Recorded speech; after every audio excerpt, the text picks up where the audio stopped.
Welcome to The Stacks, a podcast about books and the people who read them. I'm your host, Tracy Thomas, and today I am joined by the author of one of my most favorite books of the year, Kristen Radtke. Her latest book is called Seek You, A Journey Through American Loneliness, and is a work of graphic nonfiction, which isn't a genre I usually read, but I was so blown away by this book, I knew that I had to have Kristen on The Stacks before the year's end. We talked today about loneliness, the artistry in graphic books, and so much more. The Stacks Book Club pick for December is A Little Devil in America by Hanif Abdurraqib. We will be discussing the book on Wednesday, December 29th with Andrew T. Quick reminder, the Stacks 2021 Book Club merch is here. The items were designed by artist Hannah Reddick-Zucki of Hanny Made It and feature all 12 of this year's book club picks. There are totes, there are sweatshirts, there are t-shirts, and there are mugs, and you can get them all at thestackspodcast.com/shop. If you want more of The Stacks, you can find bonus episodes, a Discord community, virtual book clubs, discounts on merch, and so much more over on Patreon. If you head to patreon.com/thestacks, you too can join The Stacks Pack. Shout out to our newest members of The Stacks Pack, Colton Collins, Brittany Finkley-Smith, Erin Teresa McCollum, Rachel Taylor, Megan Courtwright, Anna Post, Andrea Montan, and Emily Bierman. Thank you all so much. And as a reminder, this is an independent podcast, which means without the support of listeners like everyone I just named and the rest of the Stacks Pack, there truly would be no The Stacks. So thank you all so much. Now it's time for my talk with Kristen Radtke. All right, everyone, I'm very excited today. I get to talk with you all with Kristen Radtke, who is the author of Seek You, A Journey Through American Loneliness. Kristen, welcome to The Stacks. Hi, Tracy. Thanks for having me. I'm so excited to have you. Your book is one of my favorite books of this year. It is a graphic nonfiction / memoir. It doesn't roll off the tongue as well as graphic novel, but it's not a graphic novel. And I don't want people to think that because it's real life, true story stuff. And it's incredible. So in about 30 seconds or so, can you just sort of tell folks about the book? Yeah. So the book is basically, it's an exploration of loneliness in America, sort of ideologically in terms of our history, in terms of cultural stuff today, through the media, through the lens of my personal life, and then through basically science and sociology. And where did you come up with the idea for this book? It's a good question. I find that I have a hard time remembering the origins of projects because they're just so nebulous, and you realize like you're wrong at first for so long about what you're working on, and then you suddenly understand it. It's like you have to learn what it is. It has to teach you what it is. But I started thinking a lot about loneliness in 2016. It was like a lonely year for me. It was kind of a transitionary time. I'm always looking for statistics about whether or not election years are lonelier than other years, but it feels like they are to me. And so I just started thinking about isolation, particularly in New York where I live. I realized I started kind of like being creepy and like staring at people who were alone. And then I started drawing them. And it started as an illustrated series. And I kind of thought that's as far as it would go, but I just got kind of obsessed with the topic. Yeah. So obviously you started in 2016 and you have this on the first few pages of the book. You talk about, I started this in 2016. You're probably reading this in a post-pandemic world. Yeah. Loneliness probably means different things now. And so I'm wondering, now that the book's been out for a while and people have had a response to the book and you've had time to sort of think about what you created, how has the pandemic changed your understanding of this book?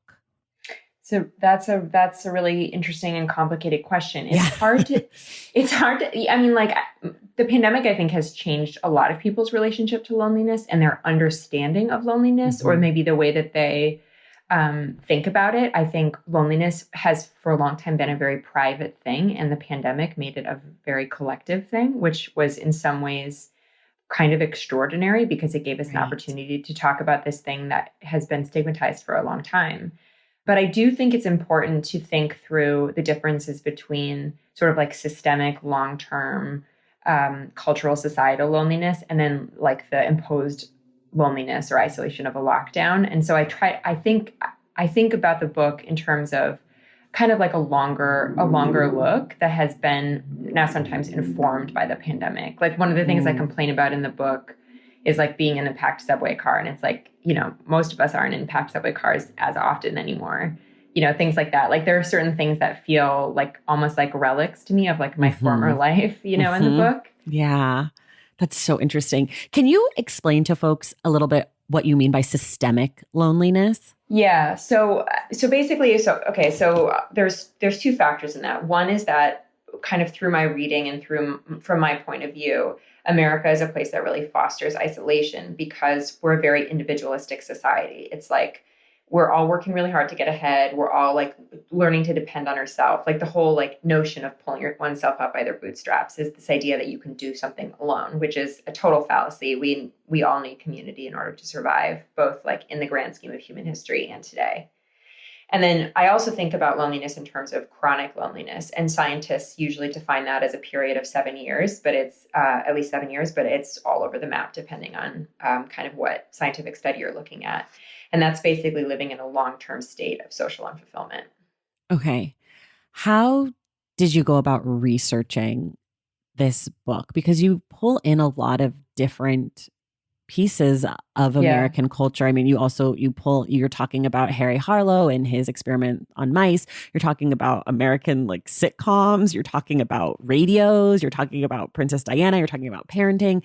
So how did you sort of approach putting this huge, I mean, you're talking about a feeling and an experience, but you're also connecting all these different dots. So I'm wondering sort of your process in researching and also maybe your process in putting it together, tying it together. So research is my favorite part of a project because it's all possibility. It's like anything could be, like anything can still happen. And like you're discovering things and you're like in awe of the things you're discovering. At least I have to be in order for me to like convince myself to sit down every day and not just like watch television instead, because writing is so hard. But so I really have to be enthralled by what I'm reading and then to work to translate that onto the page.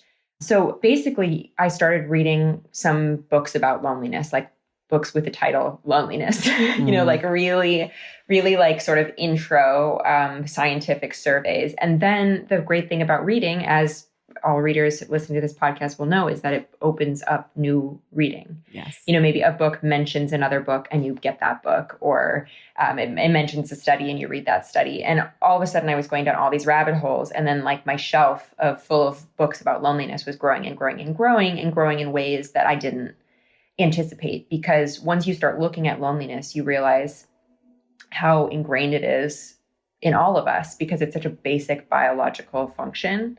And so I started really seeing it literally everywhere. I could watch like a rerun of Mad Men and be like, well, this episode is actually about loneliness. Or, look at someone like Princess Diana, who's really a lonely icon, and think about her through the lens of a viewer's loneliness. Do you still now see loneliness everywhere? Definitely. Does that do something to you? Is that soothing? Is that saddening? Like, what is that like? It's both, I think. Like, I do feel like I mentioned, I talk about this a lot, but I do feel like writing a book about loneliness made me a less lonely person because I understand it more. And for me, understanding something is so essential to being able to kind of move through it. But it is saddening. I mean, I think more than I see loneliness everywhere, I see a need for community everywhere. And I see all of these moments where like what we're really driving towards is community, and how community can be both harmful and extremely necessary and beneficial. Yeah. What you said about sort of writing of this book making you feel like maybe less alone a little bit. I had that experience reading the book. I felt like, oh, I'm not special when I feel alone and sad. Like, I'm not special when I feel isolated. Like, I'm actually part of something that other people experience. And so in that way, the book sort of gave a sense of community, if you will, like with other lonely readers. Yeah. I mean, I definitely was like, I remember having conversations with my editor where he's like, we have to be careful. This can't be too depressing. And I'm like, for me, it is a really hopeful book because it's about how it's this feeling that feels very private and very shameful is actually universal, and that it's a tool we can use to sort of bring ourselves back to each other. I mean, if you look at why, and that's, I think, why going back to the question about research, why that research was so fascinating to me is because there's just things that I never could have imagined, but that make so much sense when I think through it. Like what? Well, like the reason that we feel so our brains can't differentiate between physical pain and emotional pain. Like your brain reacts exactly the same way. Like it doesn't know the difference, which is fascinating and makes total sense when you think about how difficult and how painful emotional pain is. So loneliness is a kind of emotional pain. And so in like when we were like early humans and we needed each other to survive in a really basic way, like for warmth or because we needed someone to like hunt while we gathered or whatever, we needed to be together or we were really in danger. So when we felt this alarm bell basically in our brains about emotional pain, it was because it was trying to propel us back to each other because we were in physical danger if we were alone. So all of those mechanisms are still inside our heads now, even though we live in a world that's quite different in which a lot of us spend all of our time at an office job or alone in our cars. Like those hormones are still kind of coursing through our bodies because our bodies still don't know we're not out of that kind of flight or flight stage that we were in when we were earlier humans. Right. Do you, as someone who loves research, I mean, I think one of the reasons I love to read, especially nonfiction and about a lot of different topics, is I like to pretend, that I'm an expert on something. Totally. And like reading a book like your book, I was like, oh, I learned all this stuff about monkeys. And like, I'm so smart now. But I'm wondering, as the writer who you're taking in a lot more to sort of digest it and then turn it into something else. Mm-hmm. Is it hard for you to walk away from the subject matter, like as you prepare for whatever's next? Or is it something that you're like, okay, I've been steeped in loneliness for 5 years and now I'm really excited to write a thing about unicorns or whatever? Yeah. I mean, with every other project I've ever worked on, yes, by the time the project is done, I'm like, I can't talk about this or think about this anymore. But loneliness is so ingrained in who we are as human people that it still feels like it's on my mind. And I think that's one of the reasons why I mentioned community earlier. This book was about disconnection. My next book is really about connection because I'm not done thinking through these problems and these questions. Yeah. Oh my God. I'm so excited. Yay. Oh. You really perked me up at the end of the year here. I want to talk a second longer about the pandemic and then I want to completely shift. You mentioned the pandemic, like I said before. Was there a reason why you chose not to dive deeper into that in the book and hold back for this moment? Yeah, because I felt like the longer, it's easy when we talk about loneliness. I mean, really, it's easy when we talk about any sort of societal problems right now to filter them through the lens of the pandemic, which is because that's the reality we live in. But I wanted to separate the two things because I don't want to suggest that loneliness is a pandemic problem. Right. Like the pandemic exacerbated feelings of loneliness, but it is not the cause of loneliness. And so that's the main reason why. Additionally, I remember finishing copy edits for this book in May of 2020. And there was like sirens outside my, house 24/7 and we were still on lockdown. And I just had no idea it felt like I could either say, this is what I think will happen during the pandemic or because of loneliness, or I can look back at like hundreds of years of history and say, kind of what that means for us, in this present moment and going forward based on that. Yeah. I'm glad you didn't include more on the pandemic. Not that that matters, but for me as a reader, I just was like, I don't know. I don't need that. Like the book has said what needed to be said about loneliness, and the pandemic, like you said, is part of a much larger history of loneliness and not the starting off point. So I'm sort of glad that you didn't. And because I feel like that would have let people off the hook in some ways. And by people, I mean me, the person who read it. I'm not really speaking for others. I also feel like there is a fair amount of like pandemic fatigue in terms of like reading about the pandemic, because it's just like, it's already so arduous and grueling to be inside of it and has been, for all of us to varying degrees, that it was just like, I felt like I didn't have, I need to synthesize information for longer. Like I wanted to look at things within a long-term cultural context rather than something that was still kind of unfolding around me. Yeah, that makes total sense.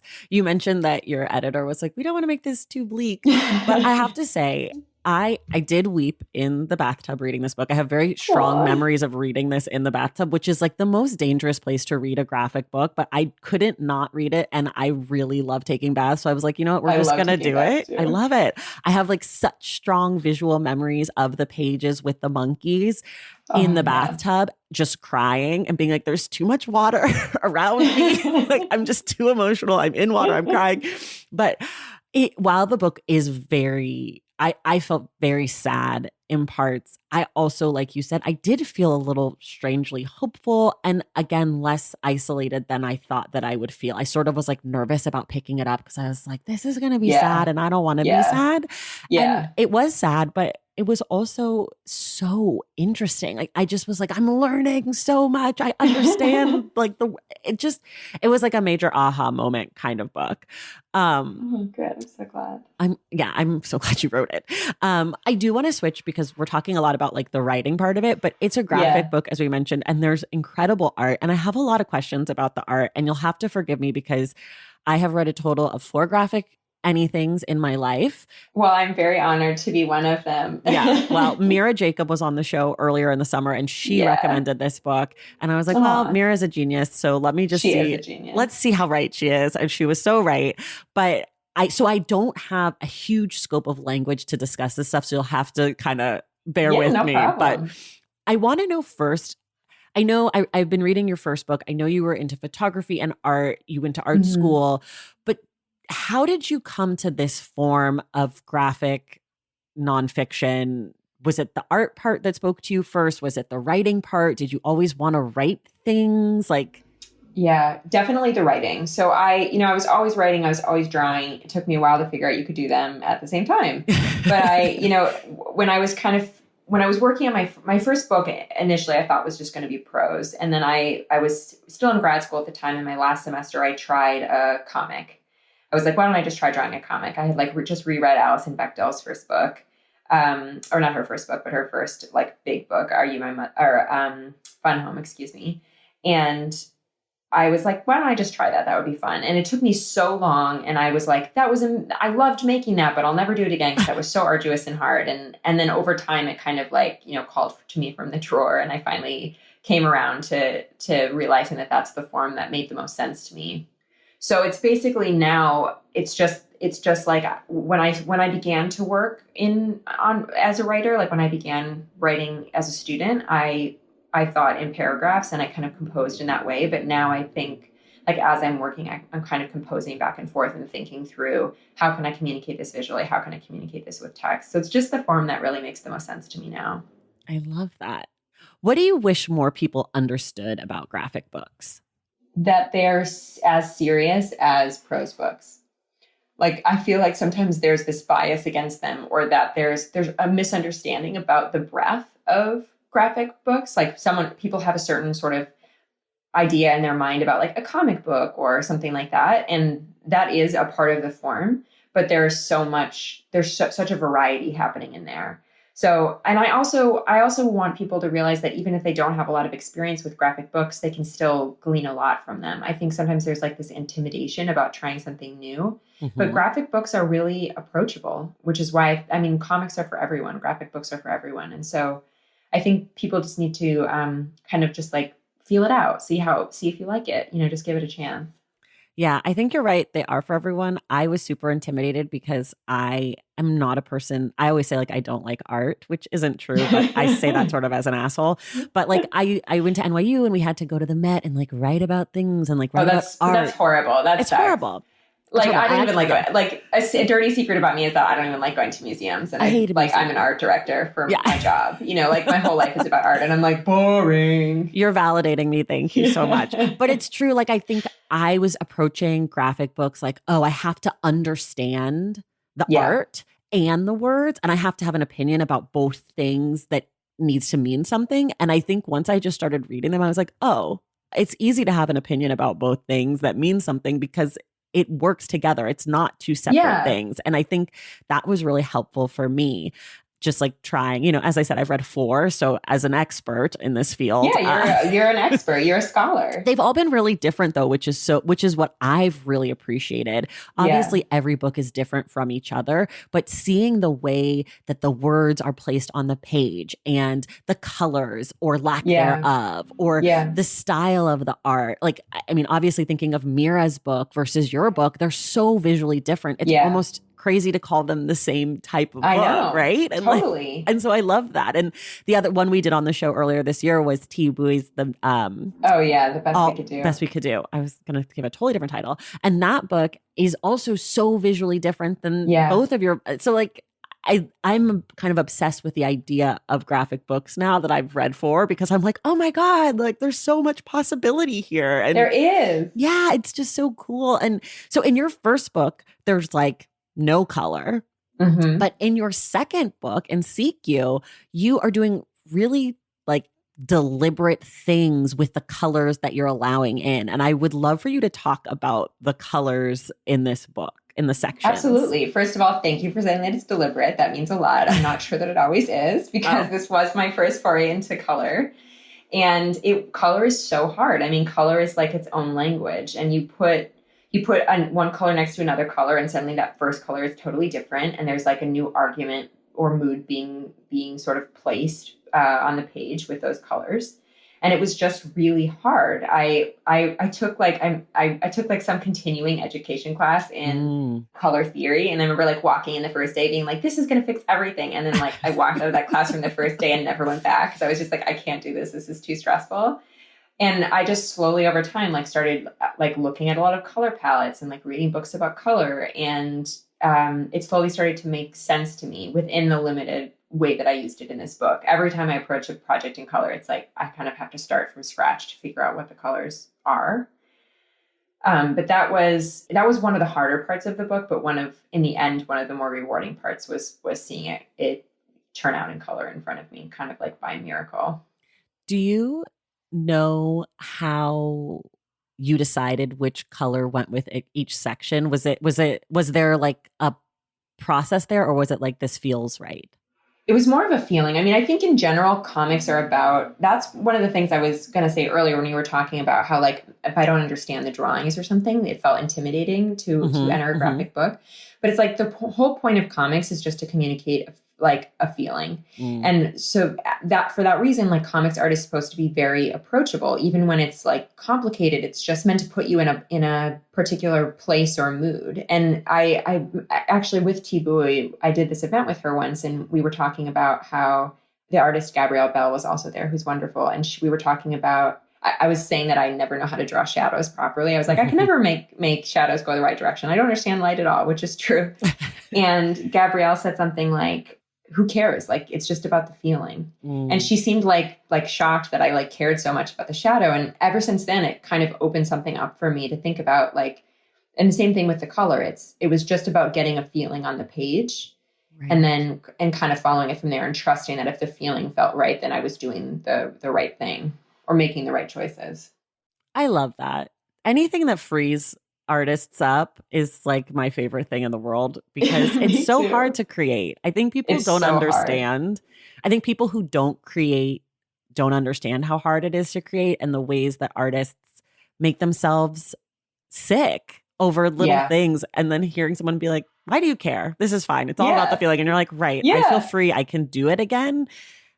I don't. Art is hard. So hard. Art is hard, and also feelings are hard, and good point. And so like that was one of the challenging things about the book too, was like following a feeling and trusting that it was like taking me where I needed it to go, and then doing a lot of that like mental and emotional work to puzzle out the problems and the questions. And I don't just mean in terms of the color; I mean in terms of like the themes and the I was making a lot of statements and connections about loneliness. I was connecting like two different things that hadn't really been connected, like in scholarship or anything like that. So it also required like kind of like a closing my eyes and jumping and feeling comfortable to do the thing that was pretty scary for me, was to like put these opinions forth, like with some semblance of, I don't know, like confidence or authority. Right. Right. Yeah. Like saying I'm able to make these points. Yeah. Me, this person. Yeah. Just this human over here. Just this one. Yeah. Are there any things that are not in the book that you wish were in the book? Yeah, I mean, I think the book I could have kept writing about loneliness for a long time. I thought I would write about a lot about like robots. I thought I would write a lot more about technology. I'm glad I didn't in that regard, but there's definitely things that weren't said that I had been thinking through. I also, I wanted to investigate boredom a lot more. For me, loneliness and boredom are very tied together because if I'm feeling fulfilled in what I'm doing, it's hard to feel lonely. Interesting. And so I started reading a lot about boredom, but not surprisingly, it's really boring to read about boredom. And so I never really figured out how to write about boredom in like a way that was interesting. Maybe that will be a future book. Yes. Oh my gosh. Please write an unboring book about boring. Okay, we're going to take a quick break and then we'll be right back. Valentine's Day is upon us, and I've got love on the brain. Love for books, duh, of course. Hello. Did you forget what podcast you're listening to? I love bringing you all great reads, exclusive author interviews, and behind the scenes book gossip. But I can only do that with your support over on Patreon and Substack. Our Stacks Patreon community, also known as the Stacks Pack, is where you can go for book club meetups, a private, very active Discord, and a year-long mega reading challenge to help you achieve all your reading goals. Plus, you also get that monthly bonus episode. Now, over on the Substack, you can subscribe to my newsletter, Unstacked, where I keep the book conversations going. I also give you a healthy dose of sports and pop culture, definitely some hot takes happening over there. And again, that bonus episode. If you don't have a few dollars to spare, don't worry. There are free options on the Substack and the Patreon to get you a little extra Stacks magic. Making this podcast is a total team effort, and by supporting my Patreon and my Substack, you allow me to support my amazing team that makes the show possible every single week. So if you or your friends are looking to meet other book lovers and support this indie podcast, come hang out with me on Patreon, Substack, or both. I would love to have you. And since we're talking about love, you can gift subscriptions to the Patreon and the Substack for that special reader in your life. For the Stacks Pack, head to patreon.com/thestacks. And for the newsletter, head to tracythomas.substack.com. And also, there are links to both in the show notes. Okay, see you in the Stacks. Okay, we're back from our break. So you have another full-time job. You are an art director at The Verge. How did you make time to write this book?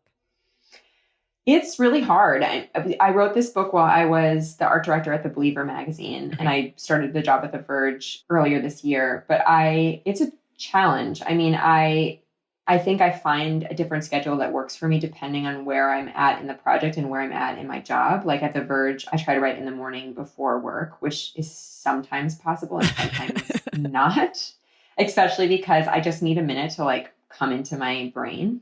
And so a lot of times I find that I'm finally doing that right when it's like time for my first meeting for work. And, so I will say that I have not yet figured it out in this new job, but in general, I would say it's a constant reimagining of like what a day is going to be, or like I'm constantly kind of checking in with myself and making sure I'm making enough time for writing. But I think that's that's probably the biggest challenge of being an artist is protecting the time I need to make art. Yeah. How do you like to write? If you're writing, ideally, where are you? How many hours a day? Do you have music or no music? Do you have snacks and beverages? That part's important. Do you have candles, rituals? Like, what's your writing setup like? I mean, in an ideal world, if we're dreaming big, I would love to be in like a castle on the ocean with someone like giving me food whenever I need it and not having any other responsibilities. Okay. That would be great. Whenever I've had a chance to go to a writing residency, it's like my life feels my thinking feels completely transformed to like get out of my own space. At home in my non-castle apartment, I am really lucky to have a dedicated space for writing and drawing. The problem is that I share that also with the space for my day job. So that gets a little bit conflated. But my partner built this L-shaped desk for me that goes right in the corner. And so I try to use one half for my books and one half for my job, but still like it gets a little bit murky. But I like to have as long, I mean, if I can have the whole day, that's great. Usually I can only find about 2 hours in a day. But the main thing is like I get really distracted. Like any little sound. So I have like I have usually like noise canceling headphones or earplugs, and then like a sound machine, and like very strict do not disturb orders from my partner to not knock on the door. Wow. What about snacks and beverages? Any? I have to have water by me at all times, no matter what I'm doing, or I like terrified that I'm going to be thirsty. But snacks definitely are in the distraction category. Like I can maybe have like wasabi peas or something like that. But like if I want to like eat something more, I really have to take a break, or especially with drawing, like my fingers just get like gross if I'm eating. That makes sense. I'll give you a pass on snacks then because of the drawing element, because normally I hound people about snacks, but I actually love a wasabi pea. And I don't think in my 4 years of doing the show, anyone has ever brought it up as a snack. So congratulations. That is a big win. It feels like a perfect writing snack because it's like every time you eat it's like a little jolt being like, pay attention. And it's like and it's like fast. You don't have to look at it when you eat. I think that's key for a snack, is that you can like put your hand into the bowl without looking. Yes. So you don't know this, but the episode that's going to air tomorrow, the guest talks about eating only exclusively foods you don't have to look at. That's like incredible. Their jam. Okay. Do you have different rituals around writing and drawing? Like, do you have a different outfit that you wear when you're in your drawing moments, or a different lighting or anything like that? Or is it all sort of one and the same to you? I would say that in terms of rituals, I need a lot more concentration to write than I do to draw. Okay. Like I can like I can like call my mom or my dad and talk to them on the phone, or like kind of do any of those things. I can have the radio on or something when I'm drawing. And when I'm writing, that's just like completely impossible. Interesting. What's a word you can never spell correctly on the first try? Most of them. Yes, thank you. I'm a terrible speller. Same. Love this.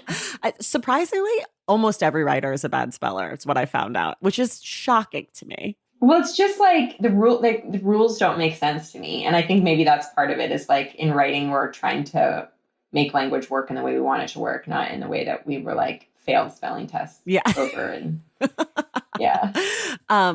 Okay. I'm curious.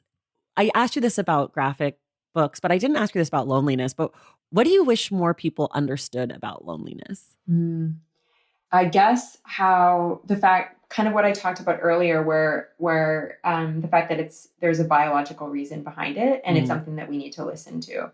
So I think one of the scariest things about loneliness, well, there's a million scary things about loneliness. I mean, one of the things we haven't chatted about this cheery topic since we've started this conversation is that loneliness is physically dangerous for us. When we're in long-term states of loneliness, we are less likely to be able to fight disease. We're more likely to have heart attacks. We're more likely to get cancer. We die prematurely. It's really, really terrifying and harrowing and gruesome. And so I think the main thing that I wish people understood is that loneliness is a health emergency. It's a crisis. And so when we're moving towards a place where people are more and more isolated, like every survey basically throughout, every 5 to 10 years, the levels of loneliness in America are increasing. So that's really a huge problem, and something we need to devote a lot of resources to on like the governmental and healthcare level. So I think that's a big one. Do you think that is connected to the physical and emotional feeling of pain? Like that our bodies are more susceptible to physical issues if we're having emotional, painful issues? It's okay. So it depends on, I guess it depends on what scientists you ask. Okay. I mean, basically it's like when we're in a state of kind of unfulfillment, and we have like things like cortisol spikes in our brain, like our stress hormone goes out of control when we're lonely. And so like, that's really dangerous. Like cortisol building up, if you remember, like in the late 90s, early 2000s, it was like, stress is the new smoking. Stress will kill you. Stress will kill you. Like loneliness, the response to loneliness in our bodies is almost exactly the same as stress. Wow. So that's, I think, like kind of first, I think that's really essential to understand. I would say the other essential thing is understanding the difference between loneliness and aloneness, or loneliness and solitude, because they're not always related. You can be really lonely and be constantly surrounded by people, or you can be totally fulfilled and see like one person a month.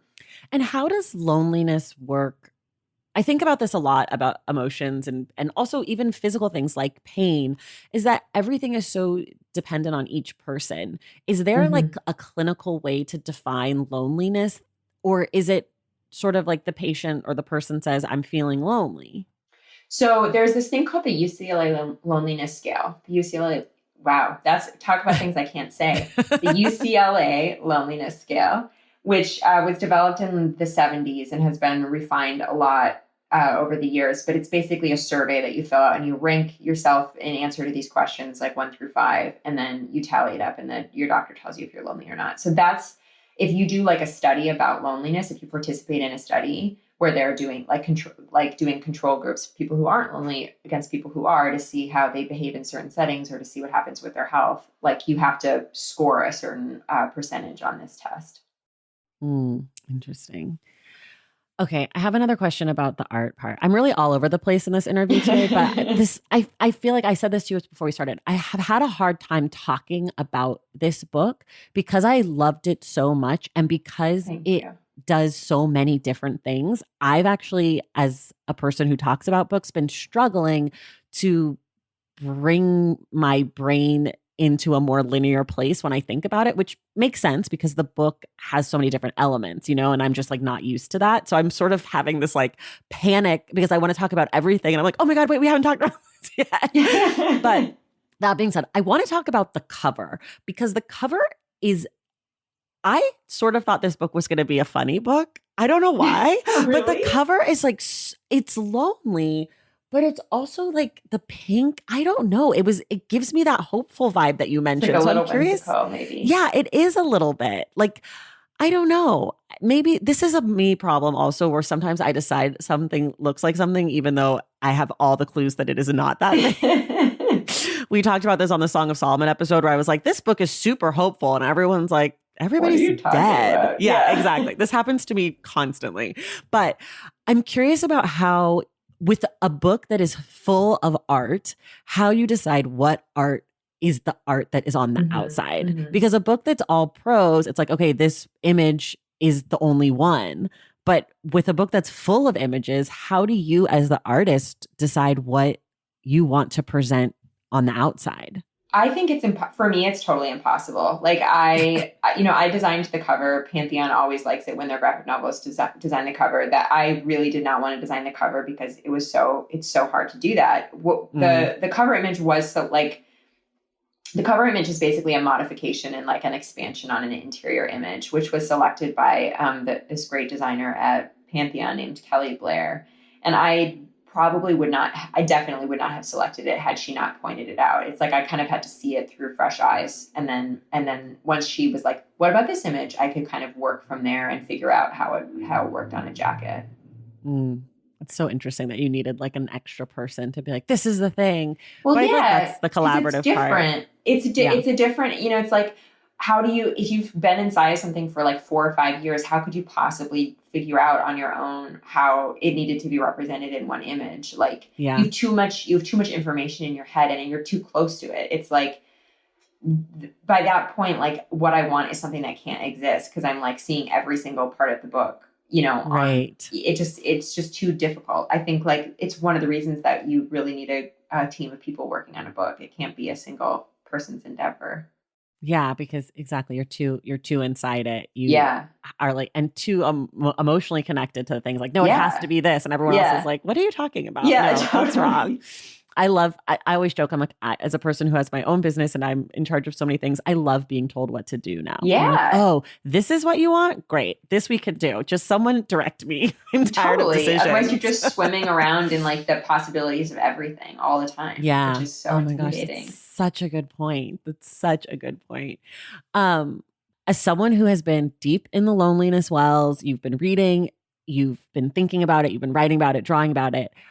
Have you changed your approach to relationships in your life where people seem lonely or have expressed loneliness? Have you come up with ways to be helpful? Because I know for me, I am always really nervous Yeah. about connecting with people who I feel like are in a bad place, Yeah. especially if it's like a lonely sort of place. So I'm wondering if you've got any tools that you've gleaned from all this work.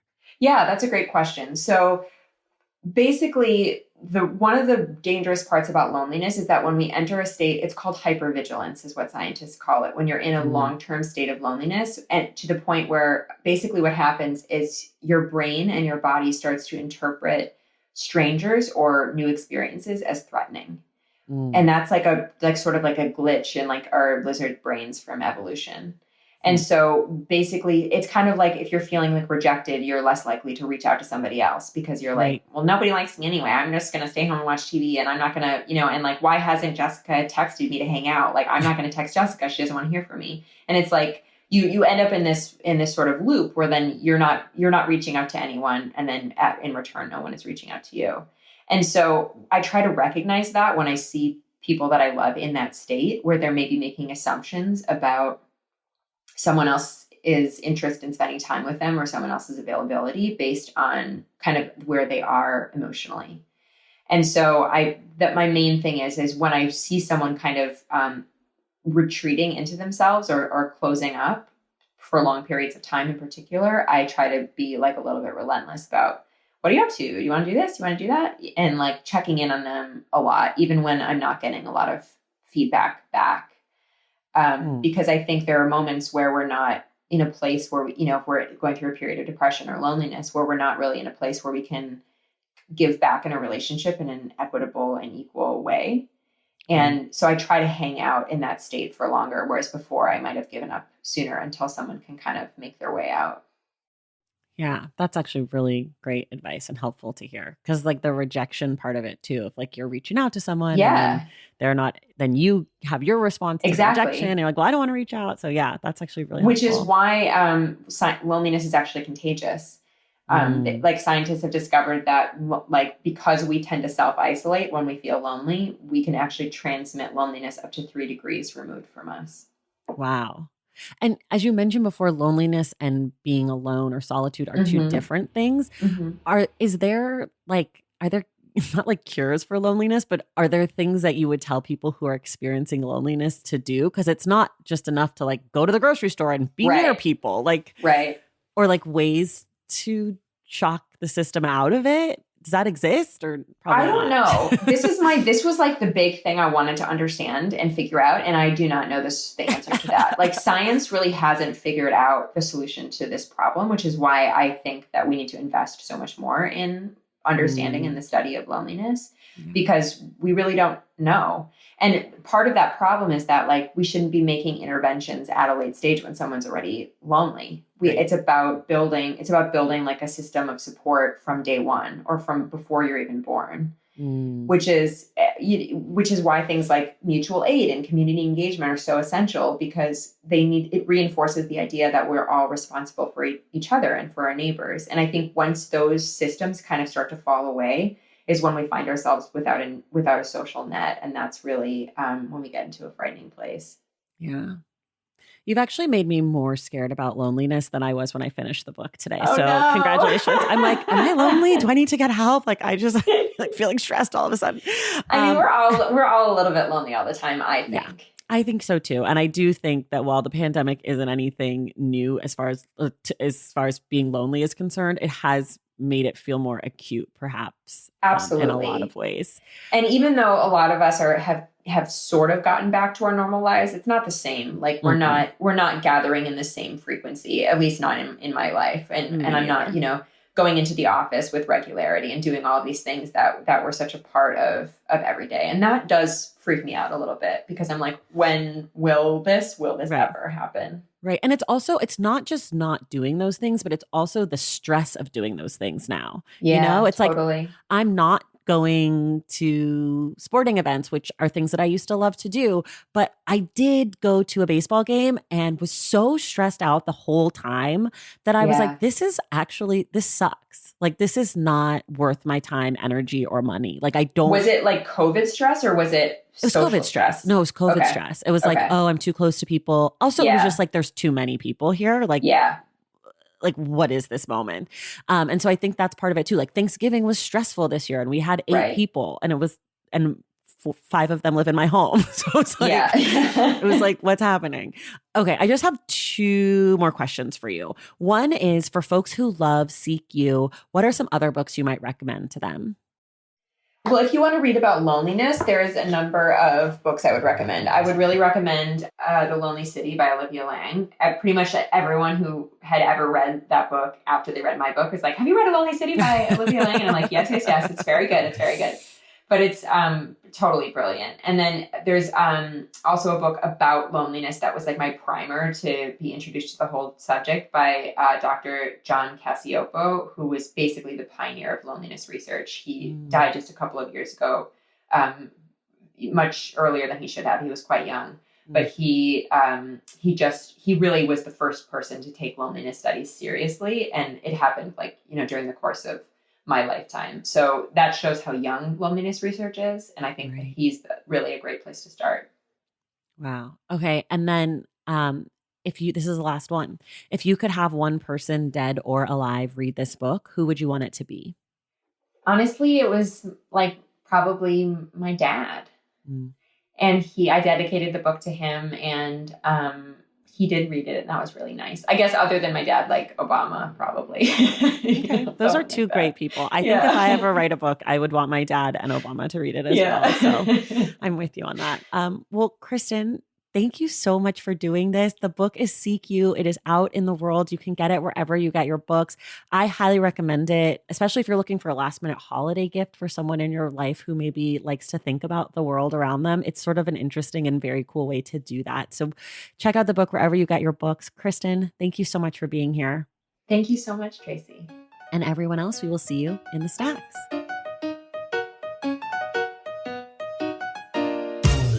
Thank you all so much for listening, and thank you to Kristen for being my guest. I'd also like to thank Michael Tackins for helping to facilitate this interview. Remember, the Stacks Book Club pick for December is A Little Devil in America by Hanif Abdurraqib. We will be discussing the book on Wednesday, December 29th with Andrew T. If you love the show and want inside access to it, head to patreon.com/thestacks and join the Stacks Pack. Please make sure you're subscribed to The Stacks wherever you listen to your podcasts. And if you're listening through Apple Podcasts, be sure to leave a rating and a review.